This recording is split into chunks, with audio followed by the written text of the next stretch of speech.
Magandang umaga mga kapatid. Ngayong linggo ang ikalawang linggo ng Kwaresma.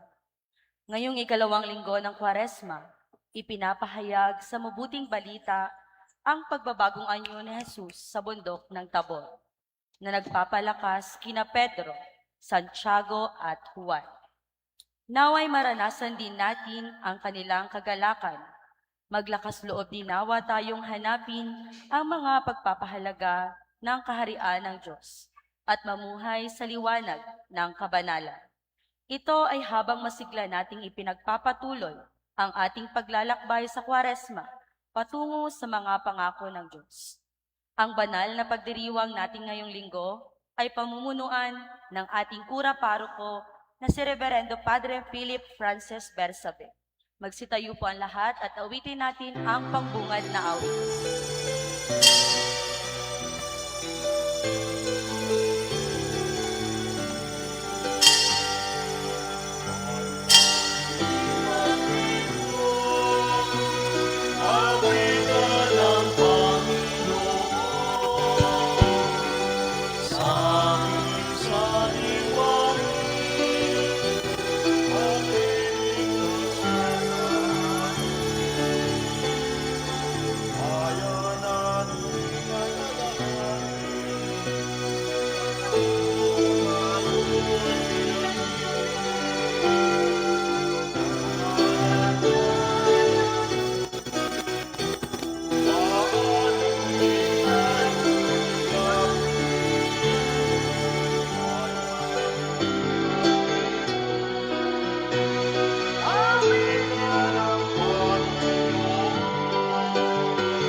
Ang ating Santa Misa sa unang araw ng buwan ng Marso, kalawang linggo sa panahon ng Kwaresma, ay inialay para sa mga sumusunod na intensyon. Misa pasasalamat, alay Franco Christopher Ercilia, Misa pasasalamat ng Instituto de Cáceres Caramoan, Grade 10, St. Simon. Misa sponsored na Madam Principal Menini Ruiz. Thanksgiving Mass, alay ni Melanie Albius. Petition Mass, alay ng BFP, Bureau of Fire Protection. Petition Mass, alay ni Elvis Flores. Para sa kaluluwa ng mga sumusunod. Para sa kaluluwa ni Father Dexter Padillo, kaluluwa ni Caridad, ang nanay na Father Danilo Aguilar, kaluluwa ni Rodolfo, alay ni San Pablo family, kaluluwa ni Gina, alay ng Riazon family, kaluluwa ni Odelon, alay ni Edna Cania, para sa kaluluwa ni Rosalia, alay ni Lenilyn Amaro, kaluluwa ni Lynette, alay ni Judaline Aragton, at ng Studio family, para sa kaluluwa ni John Ray, alay ni Alisa Robeso, at para sa ating mga personal na kahilingan. Sa ngalan ng Ama at ng Anak at ng Espiritu Santo. Amen. Ang pagpapala ng ating Panginoong Jesucristo, ang pag-ibig ng Diyos Ama, at ang pagkikipagkaisa ng Espiritu Santo naway sumainyong lahat. At sumayo rin. Mga kapatid, aminin natin ang ating mga kasalanan upang tayo maging marapat gumanap sa banal na pagdiriwang. Inaamin ko sa makapangyarihang Diyos at sa inyo mga kapatid, naluba akong nagkasala sa isip, sa salita at sa gawa at sa aking pagkukulang. Kaya sinasama ko sa mahal na Birheng Maria, sa lahat ng mga anghel at mga banal, at sa inyo mga kapatid, na ako'y panalangin sa Panginoong ating Diyos. Kaawaan tayo ng makapangyarihang Diyos, patawarin tayo sa ating mga kasalanan, at patubayan tayo sa buhay na walang hanggan. Amen.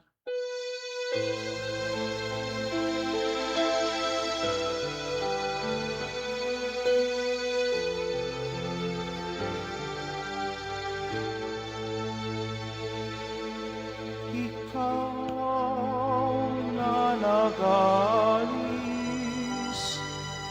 ng mga kasalanan ng mundo, Panginoon,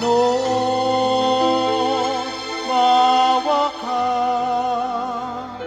sa amin.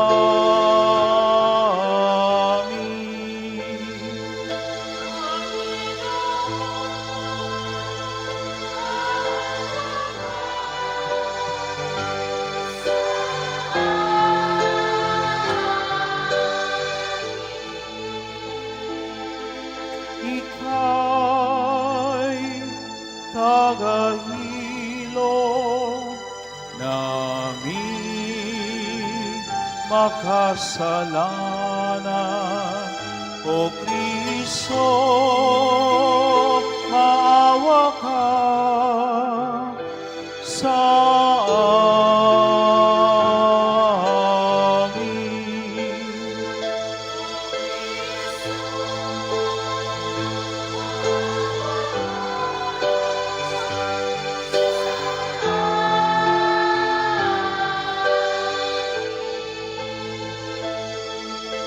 Ika'y tagapamagitan ng Diyos at ng bayan. Panginoon, maawa ka sa amin.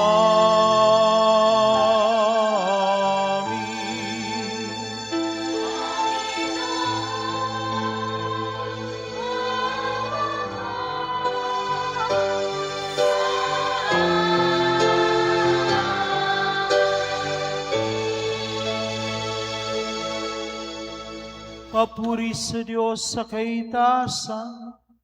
Wala palang papuri ngayon, no? Tayo'y Kwaresma. Manalangin tayo.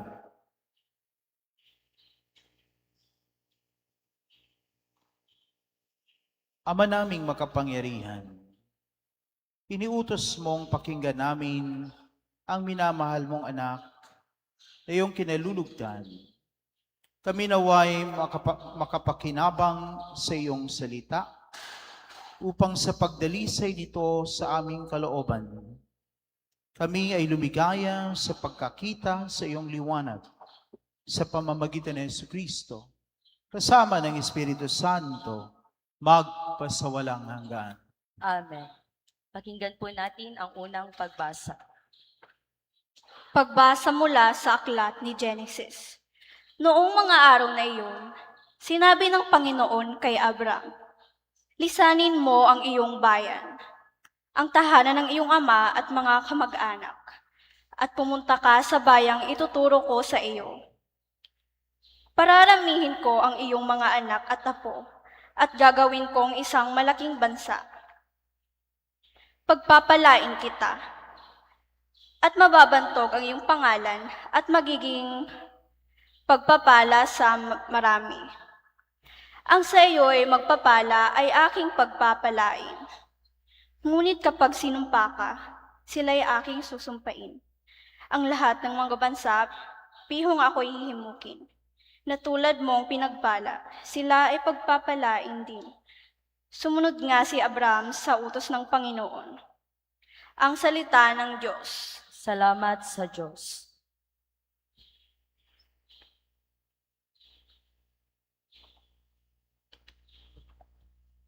Poon pag-asa ka namin, pag-ibig mo'y aming hiling.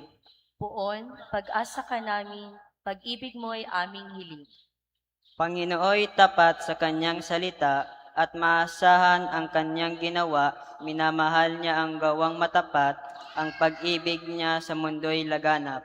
Poon, pag-asa ka namin, pag-ibig mo'y aming hiling.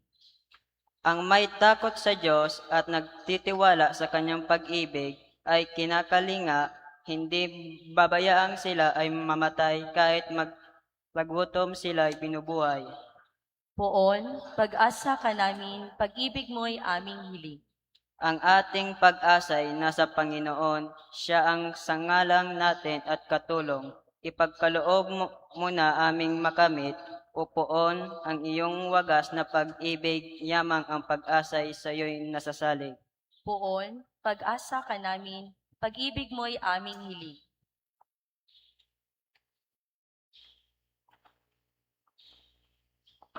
Pagbasa mula sa ikalawang sulat ni Apostol San Pablo kay Timoteo. Pinakamahal kong kapatid, maghihati ka sa hirapan dahil sa mabuting balita, sa tulong ng Diyos na nagligtas at tumawag sa atin upang tayo'y maging kanyang bayang. Ito ay ginawa niya sa pamamagitan ni Kristo Jesus, hindi dahil sa ating mga gawa, kundi ayon sa kanyang layunin at kagandahang loob na inilaan sa atin bago pa magsimula ang panahon. Ngunit nahayag lamang ito na dumating si Kristo Jesus na ating tagapagligtas. Nilupig niya ang kamatayan at inihayag ang buhay na walang hanggan sa pamamagitan ng mabuting balita, ang salita ng Diyos. Salamat sa Diyos. Magsitayo po ang lahat at awitin natin para sa banal na ebanghelyo.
Sumainyo ang Panginoon. At sumayon. Ang mabuting balita ng Panginoon ayon kay San Mateo. Papuri sa iyo, Panginoon.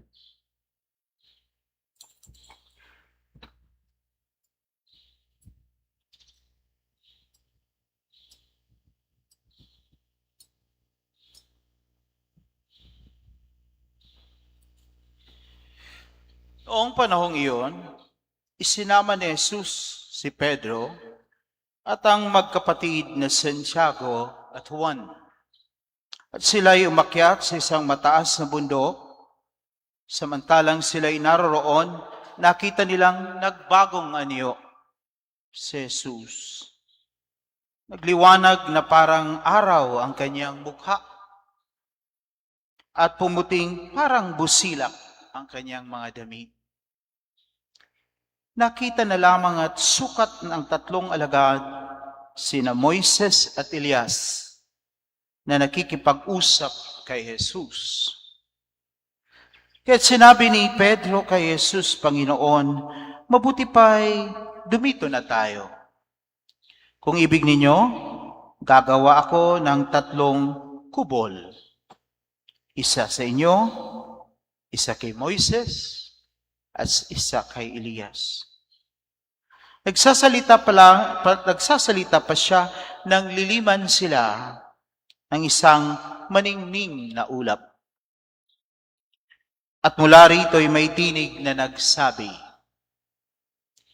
ito ang minamahal kong anak na lubos kong kinalulugdan. Pakinggan ninyo siya. Ang mga alagad ay natakot ng gayon na lamang nang marinig nila ang tinig at sila'y napasubasog. Ngunit nilapitan sila ni Jesus at hinipo. Tumindig kayo. Sabi niya, huwag kayong matakot. At nang tumingin sila, ay wala silang nakita kundi si Jesus. At habang bumababa sila sa bundok, iniutos ni Jesus sa kanila, huwag ninyong sasabihin kanino man ang pangitain hanggat hindi muling nabubuhay ang anak ng tao. Ang mabuting balita ng Panginoon. Pinupuri ka namin, Panginoong Hesukristo.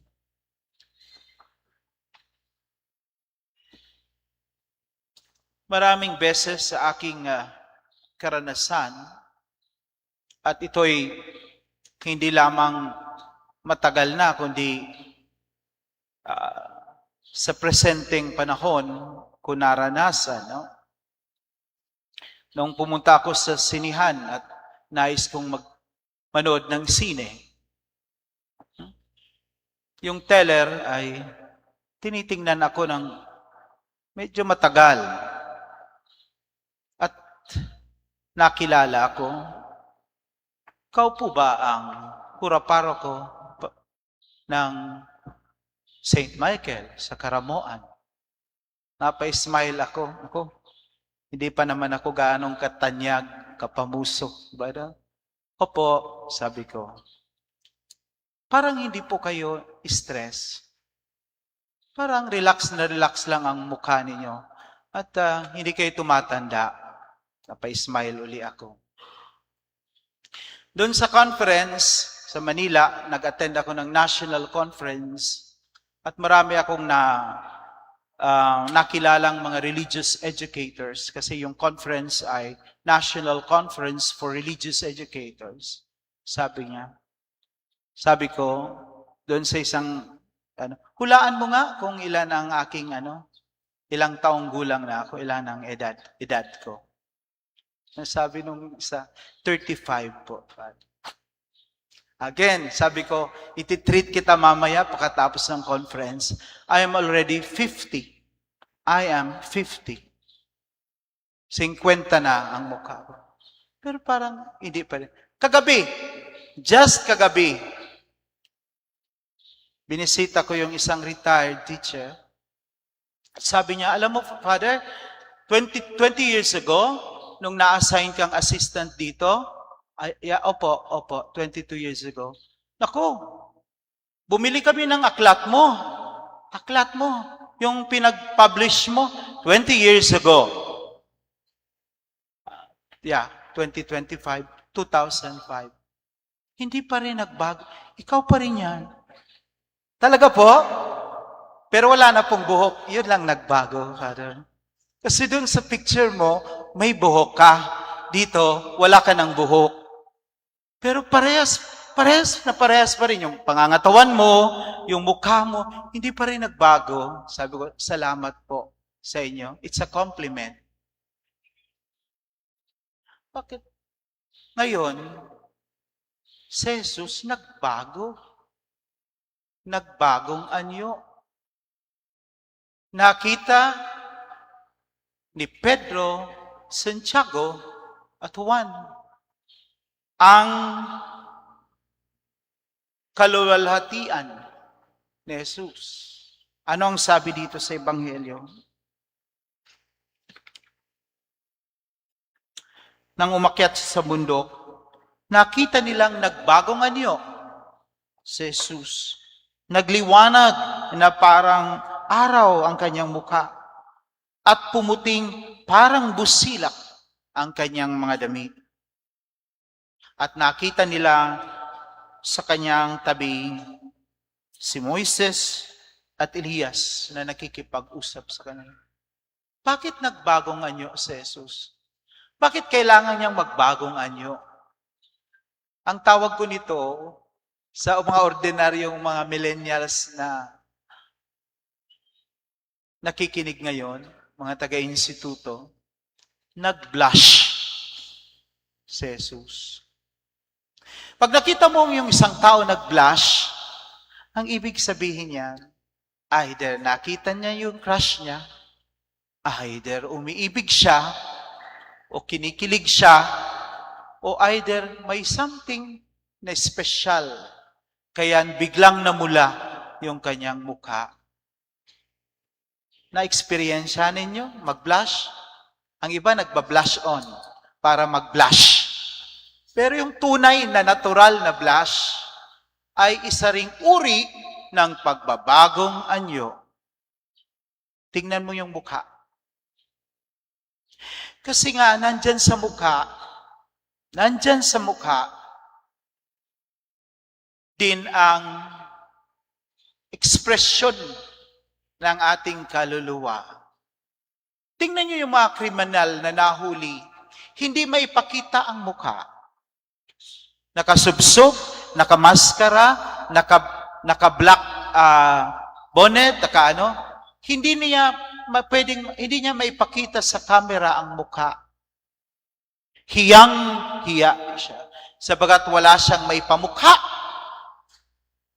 sa lipunan. Diba po, mga bata, pag ikaw ay gumawa ng masama, hiyang-hiya ka. Hindi mo maipakita yung mukha mo. Tinatago mo, sinusubsub mo sa mga kamay mo yung mukha. Sana po, yung mga ating mga leader, yung ating mga envuelto, yung sa tinatawag nating flood control scandal at iba-iba pang mga corruption, ay magkaroon din ng hiya. Kasi minsan, ang ating politika, pakapalan ng mukha. Pakapalan ng mukha. Alam naman nila na sila'y may gawa, kakapalan pa rin ng mukha. Sa Japan, yung mayor na tumanggap lang ng 1 kilong crabs, nag-resign. Dahil sa hiya, at bawal tumanggap ng donation pagkampanya. Tumanggap siya ng 1 kilong alimango. Nag-resign siya. Sa hiya. Tayong mga Pinoy, saang level ng hiya tayo meron? Ilang kilo ng alimango ang kailangan nating itambak para magsabi tayong mali ang tumanggap ng kickbacks at pera sa mga lobbyists. Pagbabagong anyo. Bakit nagbagong anyo ang Panginoon? Hindi pa naman siya namatay sa krus. Hindi pa naman ito ay resurrection. Siya'y nagbagong anyo upang ipakita sa atin na ang darating na kaluwalhatian na ibibigay sa Kanya ng Ama. Sino bang hindi magbablush pag sinabihan ka ng tatay mo, ito ang minamahal kong anak na lubos kong kinalulugdan. Pakinggan ninyo siya. Ang transfigurasyon ay ang affirmation ng tatay sa kanyang anak. Ang transfigurasyon ay ang pagpapalakas loob ng tatay sa kanyang anak sapagkat siya'y daraan sa matinding pagsubok at kamatayan sa krus. Ang transfiguration ay ang parang tapik ng Ama at pagpapalakas ng loob na anak, ikaw ay mamamatay sa krus, papasan ka ng krus, pero dito sa tuktok ng bundok ng Tabor, ikaw ay binibigyan ko, ikaw ay ina-affirm ko, at ikaw ay pinapalakas ko ang iyong loob at binibigyan ng konfiansa, confidence, na kaya mo yan, sapagkat ikaw ang minamahal kong anak, ikaw ang kinalulugdan kong anak, ikaw ang pinakamamahal kong bugtong na anak, at papakinggang kanila. Ngayong, sa panahon ngayon, maraming mga anak ang kulang sa pansin ng kanilang magulang. Kulang sa affirmation. Kulang sa confidence. Bakit? Kasi siguro, frustration din ng magulang. Frustration din ng tatay. Frustration ng nanay. Siguro yung tatay at nanay hindi rin na-affirm ng lolo sa kalola. You cannot give what you do not have. You cannot affirm other people if you are not affirmed. You cannot love other people if you are not loved. You cannot share love if you have nothing to share. You cannot share from an empty bucket. Tanging yung puno lamang ang makapagbibigay. Tanging yung meron lamang ang makapagbibigay. Bakit ang ibang mga magulang kuripot, stingy na mag-affirm sa kanilang mga anak? Yun ang kailangan nila. Hindi pera, hindi material na bagay, hindi mga bagay na malulusaw at mawawala. Yung affirmation ninyo, yung love. Because love, sabi ko nga sa aking kaibigan, is the most transformative force in the universe. Love can transform even the ugliest person into a beautiful soul. If you love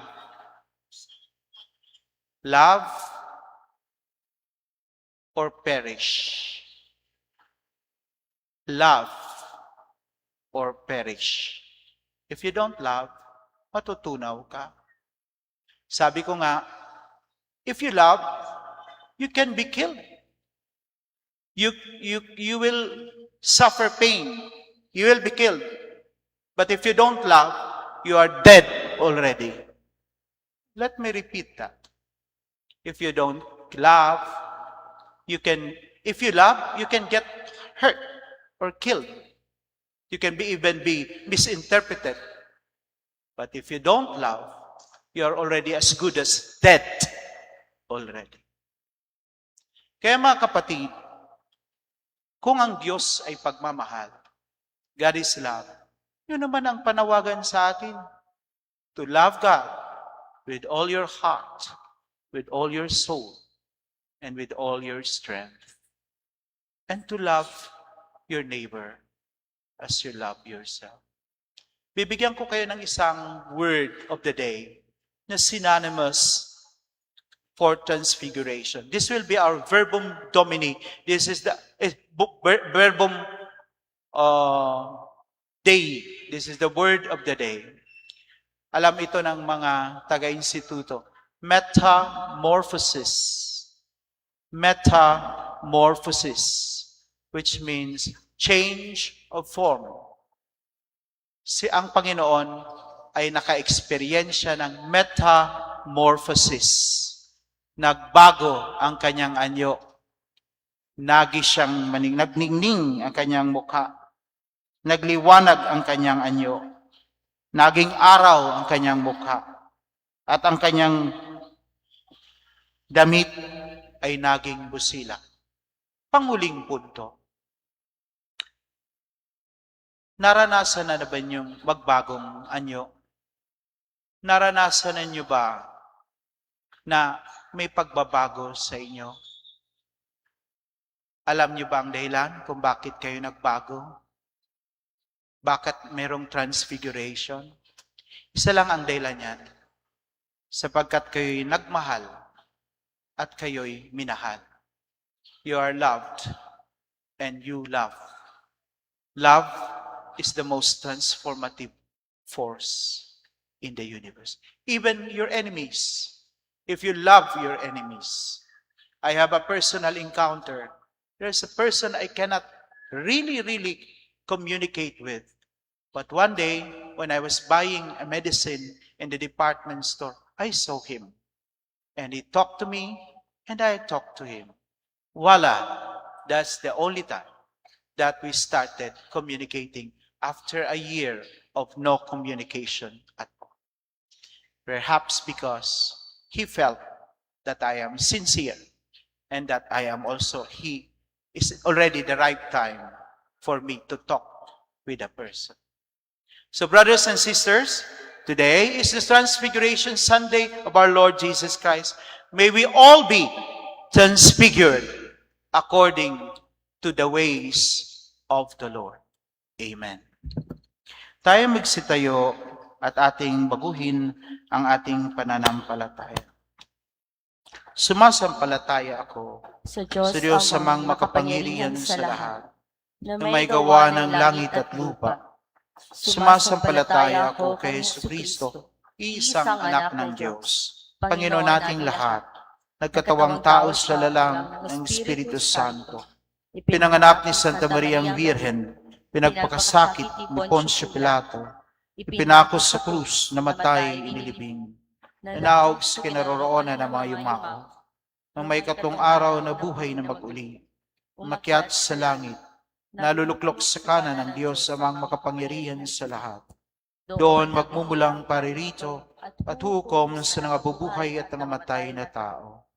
Sumasampalataya naman ako sa Diyos Espiritu Santo, sa banal na simbahan katolika, sa kasamahan ng mga banal, sa kapatawaran ng mga kasalanan, sa pagkabuhay na muli ng namatay na tao, at sa buhay na walang hanggan. Amen.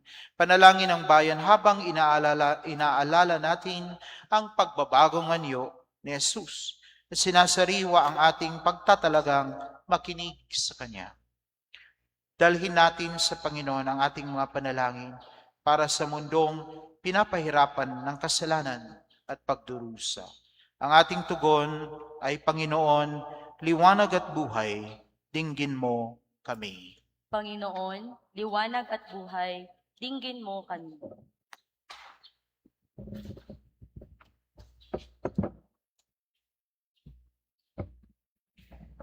Panalangin ng bayan. Para sa simbahan, naway pag-ukulan siya ng inspirasyon ng pagbabagong anyo ni Jesus upang maglingkod para sa kabutihan ng lahat. Manalangin tayo. Panginoon, liwanag at buhay, dinggin mo kami. Para sa Santo Papa at lahat ng ating pinuno. Nawa magtamo sila ng pababagong anyo ni Jesus nang kailangan nilang lakas para harapin ang mga kahirapan sa kanilang misyon. Manalangin tayo. Panginoon, liwanag at buhay, dinggin mo kami. Para sa mga nag-aalinlangan sa pagka-Diyos ni Kristo, naway makita nila na si Jesus ay tunay na Diyos at tao. Manalangin tayo. Panginoon, liwanag at buhay, dinggin mo kami. Para sa mga naglugmok sa kasalanan, naway ang pagbabagong anyo ni Jesus ay magbigay sa kanila ng inspirasyon at lakas ng loob na magbagong buhay at magsimula muli. Manalangin tayo. Panginoon, dinggin mo kami. Panalangin din natin ang kaguluhang nangyayari ngayon sa Estados Unidos at Iran. Ang mga pagbobomba sa Qatar, ang ating mga Pinoy, mga kapatid na nandoon, naway hindi ito pag-ugatan ng malaki pang gyera sa ating bansa, doon sa Middle East. Naway matigil na ang hidwaang ito. At kahit namatay na yung leader ng Iran, si Ayatollah Ali Khamenei, naway hindi lumaki at lumala pa ang gyerang ito. Ipanalangin natin sa Panginoon. Panginoon, liwanag at buhay, dinggin mo kami. Panginoong Diyos, naway masilayan namin ang maningning na mukha ng iyong anak. Sa Eucharistiyang ito, punuin mo kami ng iyong kapayapaan upang tapat kami naming mapaglingkuran sa lahat ng araw na aming buhay. Hiniling namin ito sa pamamagitan ni Kristo na aming Panginoon. Amen. Magsiupo po para sa pag-aalay.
Manalangin kayo mga kapatid upang ang ating paghahain ay kalugdan ng Diyos sa mga makapangyarihan sa lahat. Tanggapin nawa ng Panginoon itong paghahain sa iyong mga kamay, sa kapurihan niya at karangalan, sa ating kapakinabangan at sa buong sambayanan niyang banal. Ama naming lumikha, ang paghahain ito ay magdulot nawa ng kapatawaran sa aming mga kasalanan upang magpapabanal sa aming buong katauhan para sa pagdiriwang ng Pasko ng pagkabuhay liwat sa pamamagitan ni Jesucristo kasama ng Espiritu Santo magpas sa walang hanggan. Amen. Sumainyo ang Panginoon. At sumayo rin. Itaas sa Diyos ang inyong puso at diwa. Itinaas na namin sa Panginoon. Pasalamatan natin ang Panginoong ating Diyos. Marapat na siya ay pasalamatan. Ama naming makapangyarihan, tunay ngang marapat na ikaw ay aming pasalamatan sa pamamagitan ni Jesucristo na aming Panginoon. Nang may pagtapat niya sa mga alagad na siya'y isang namatay para sa lahat. Siya'y laang mamamatay para sa lahat. Sa kanila ay kanyang ipinamalas ang kanyang sariling puspos ng liwanag. Ang iyong mga utos at mga propeta ay gawang mga tagapagpatunay niya sa pagkakatalagang para sa kapwa'y magdusa upang akayin ang lahat sa pagkabuhay na maligaya. Kaya, kaisa ng mga anghel at nagsisiawit ng papuri sa iyo nang walang humpay sa kalangitan, kami nagbubunyi sa iyong kadakilaan.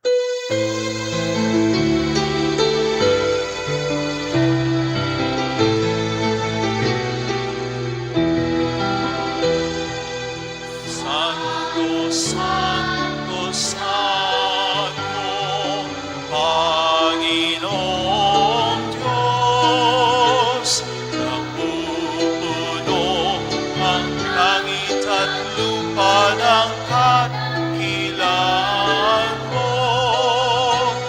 Hosana, Hosana, Hosana sa kaitaasan. Hosana, Hosana, Hosana sa kaitaasan. Pinagpalang na paririto sa ngalan ng Panginoon. Hosana, Hosana, Hosana sa kaitaasan. Hosana, Hosana, Hosana sa kaitaasan.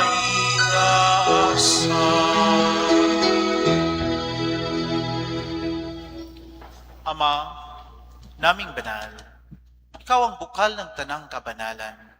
Kaya't sa pamamagitan ng iyong Espiritu, gawin mong banal ang kaloob na ito upang para sa amin, naging katawan at dugo ng aming Panginoong Jesucristo.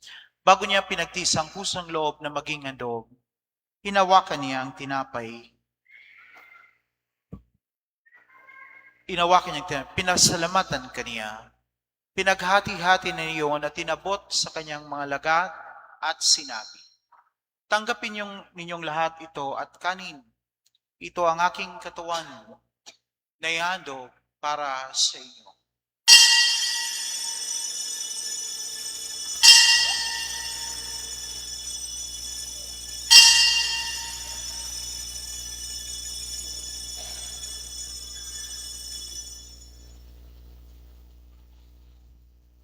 Gayon din naman, nung matapos sa mapunan, hinawakan niya, huling niya ang kalis, huli kanyang pinasalamatan, iniabot niya ang kalis sa kanyang malagad at sinabi, tanggapin ninyong lahat ito at inumin. Ito ang kalis ng aking dugo. Nang bago't walang hanggang tipan, ang aking dugo na ibubuhos para sa inyo at para sa lahat sa ikapagpapatawad ng mga kasalanan. Gawin ninyo ito sa pag-alaala sa akin.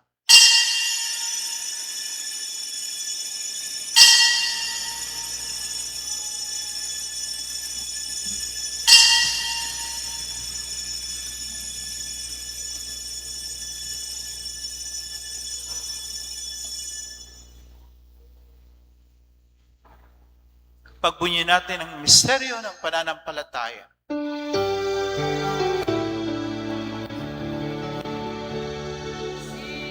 So'y gunitain, sarili ay inihain, bilang pagkain tinumi, pinagsasaluhan natin, hanggang sa siya'y dumating, hanggang sa siya'y dumating. Ama, ginagawa namin ngayon ang pag-alaala sa pagkamatay at muling pagkabuhay ng iyong anak.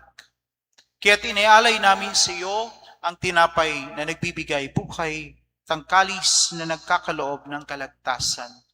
Kami nagpapasalamat dahil kami ay iyong minarapat na tumayo sa harap mo para maglingkod sa iyo.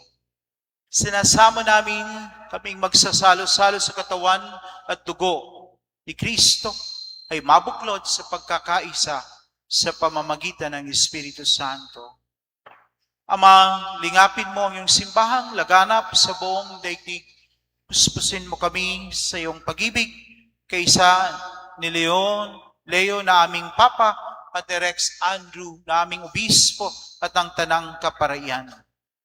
Alalahanin mo rin ang mga kapatid naming nahimlay nang may pag-asang sila ay muling mabubuhay. Gayon din ang lahat ng mga pumanaw, kawan mo sila at patuloyin sa iyong kaliwanagan. Kawan mo at pagindapatin kaming lahat na makasalo sa iyong buhay na walang wakas. Kaysa ng Mahal na Birhen Maria na ina ng Diyos, kaysa ni San Jose, kanyang butihing asawa, kaysa ng mga apostol at ng lahat ng mga banal na namuhay dito sa daigdig ng kalugod-lugod sa iyo, may pagdiwang nawa namin ang pagpupuri sa ikararangal mo sa pamamagitan ng iyong anak na aming Panginoong Hesukristo.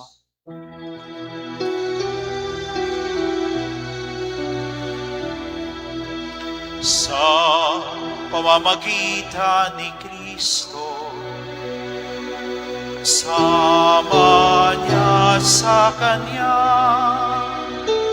ang lahat ng parangal at papuri ay sa iyo, Diyos Amang makapangyarihan, kasama ng Espiritu Santo, magpasawalang hanggan. Amen. Amen. Amen.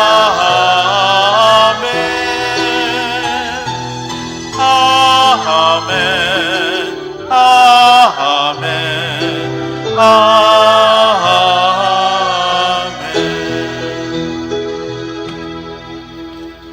Sa tagubilin ng mga nakagagaling na utos at turo ni Jesus na Panginoon natin at Diyos, pahayag natin ng lakas loob. Awitin natin ang Ama namin.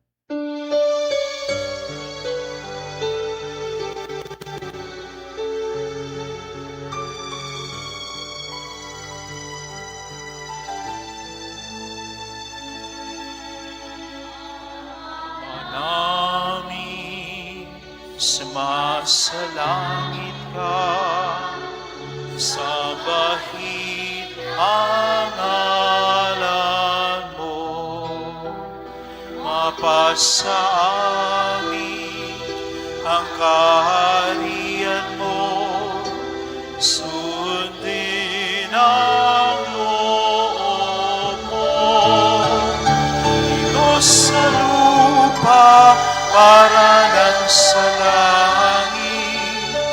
Bigyan mo po kami ngayon ng aming kakanin sa araw-araw at patawarin mo kami sa aming mga sala para ng ipatawad namin sa nakakasala sa amin. At huwag mo kaming ipahintulot sa tukso. At iadya mo kami sa lahat ng masama. Inihiling namin kami adya sa lahat ng masama, pagkalooban ng kapayapaan araw-araw, iligtas sa kasalanan, at ilayo sa lahat ng kapahamakan, samantalang aming pinananabikan ng dakilang araw ng pagpapahayag ng tagapagligtas naming si Jesucristo. Sapagkat sa iyo ang kaharian, kapangyarihan at kapurihan, ngayon at magpakailanman, ngayon at magpakailanman.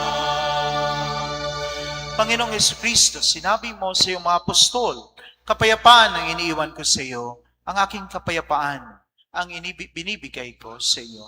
Tungayan mo ang aming pananampalataya at huwag ang aming mga pagkakasala, pagkalooban mo kami ng kapayapaan, pagkakaisa, ayon sa iyong kalooban, kasama ng Espiritu Santo, magpasawalang hanggan.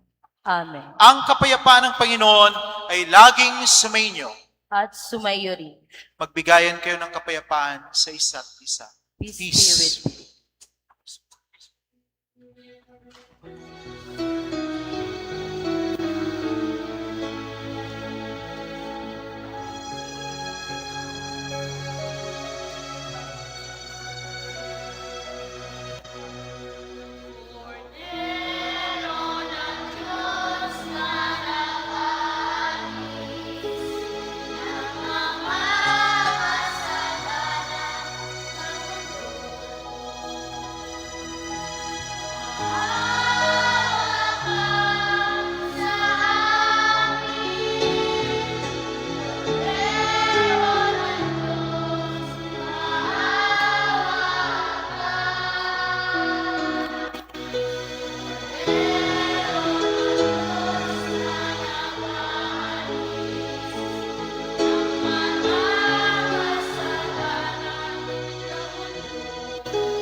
Diyos na nag-aalis ng mga kasalanan ng mundo, ipagkaloob mo sa amin ang kapayapaan.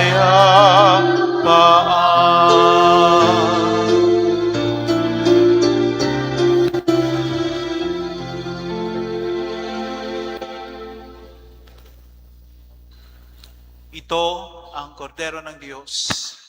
Ito ang nag-aalis ng mga kasalanan ng sanlibutan. Mapapalad ang mga inanyayahan sa kanyang piging. Panginoon, Panginoon, hindi ako hindi ako karapat-dapat na magpatuloy sa iyo.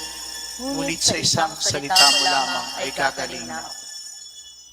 Pagsanggalang nawa na tayo ng katawan at dugo ni Kristo para sa buhay na walang hanggan. Katawan ni Kristo.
Turuan mo akong maglingkod sa iyo na magbigay ng ayon sa nararapat na walang hinihintay mula sa'yo.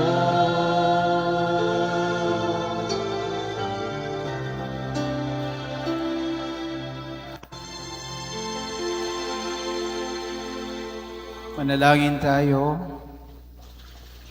Ama naming mapagmahal, kaming pinapakinabang mo sa dakilang pagliliwanag sa bagong anyo ng iyong anak ay tumatanaw ng utang na loob sa iyo. Sapagat kahit ngayon pa man sa lupang ibabaw, pasasalo mo na kami sa kariktan ng kalangitan sa pamamagitan ng Jesucristo kasama ng Espiritu Santo magpasawalang hanggan. Amen. Magsiyo po ang lahat para sa pagtawag sa kasal at financial report. Pagtawag, ikaduwang tawag, Gilbert B. Meralo, nag-ierok sa Bunyabog, Tabaco City. Aki ni Mr. and Mrs. Severano Meralo asin Gloria Barquila. Buot mag-agom kay Emmy Rose M. Berha, nag-ierok sa San Roque, Caramoan, Camarines Sur. Aki ni Mr. and Mrs. Luis Berha asin Francia Mendez. Kunisay man po ang may aram nin anuman na rason o dahilan na pwedeng makaulang sa pagpapakasal kan mga nasabing persona, pakiinformaran po ang satuyang pura paroko tanganganing mapangatamanan ang kasagraduhan kan sakramento nin matrimonyo. Salamat po. Financial report weekly. Financial report February 22 to 28. Cash forwarded from February 15 to 21, 94,905. Sunday collection, 8,235. Barangay Mass collection, 402. Weekdays collection, 8,811. So we have a total collection of 17,448. And then we have a total expenses, disbursement of 16,480. So we have a total cash in hand of 95,873. So we have a saving of 1,000 pesos for the week. Alam niyo, ang aking puso ay punong-puno ng pangamba sapagkat ang aking kapatid ay nagtatrabaho sa Doha, Qatar. At siya'y nagre-report sa akin, si Catherine, na talagang dinig na dinig ang mga bomba at pagyanig sa kanilang building. Kaya ako'y nangangamba rin para sa aking kapatid doon sa Doha, Qatar. Pakisabit naman siya sa inyong panalangin, si Catherine, na naway hindi maging full-blown na gyera ito sapagkat ito ay ikapagsasawi ng maraming pagkikitil ng maraming buhay. So let us pray na hindi matuloy ang paglaganap ng hidwaan sa pagitan ng Estados Unidos at ng Iran. At binobomba ng Iran ang mga allies ng US. Meron ang namatay sa Abu Dhabi, meron ang namatay ngayon naman sa Doha, Qatar. Pangalawa, ako'y din nangangamba, puno ng pangangamba kasi dumadami ng scammers dito sa Archdiocese of Cáceres. Ang Facebook account ni Father Toots sa Gihalo ay nahack na rin. Ginagamit ang pangalan, pero nagsusulisit ng Father Don Augusto na nagpapanggap na kuraparoko ng Gihalo. Meron din si Father Marshall Sagada, nahack na rin ang kanyang account. At si Father Chuli, my dear Father Chuli, nahack na rin. Ako muntik nang mahack pero na-block ko kaagad kasi alam ko, hinihingi niya yung WhatsApp number. Blinak ko kaagad. Si Father Aba, Florida, sa katedral, nahack na rin. Tinatarget kaming mga pari. Ano bang nasa pari? Wala namang kaming pera. No? Kaming tinatarget kasi, madali kayong lokohin paggamit ang pangalan ng pari. Nagsusulisit ganito, nagsusulisit ng ganyan. Ngayon, ang policy ko dito sa parokya, walang Facebook, walang social media, wala kung ano-ano pang mga sobre-sobre dyan, except yung Easter angel na sobre, no, envelope na magsusulisit. Palagi niyong ikukumpirma, palagi niyong i-verify sa office kay Manay Riching at Lai, secretary, kung talagang nagpapasulisit si Father. Huwag kayong padala-dala. Tayong mga Pinoy, napaka-lulukuhin natin, napaka-gullible natin. Ang bilis-bilis tayong maloko. Kahit sa pag-ibig, naluloko pa rin. Hindi ba ganun ba? Totoo ba yun? Hindi, so, wag na magsasabing, kailangan ng ganito, kailangan magpadala ka ng 5,000, ganito, etc. Lagyan mo na lang ng 5,000 hearts, emoji, wag ka nang magpadala ng pera. Ngayon pa, ay ang aking tugon sa inyo, ha? Reminder, wag magpapadala. Baka nga kayo napadala na, hi, ito si Father Marshall, ito si Father Jess, ito si Father Toots. Be careful, be careful. Sometimes, many bad elements out there. But sabi nga ni Jesus, be innocent as a dove, but be wise as a serpent. Magsitayo ang lahat.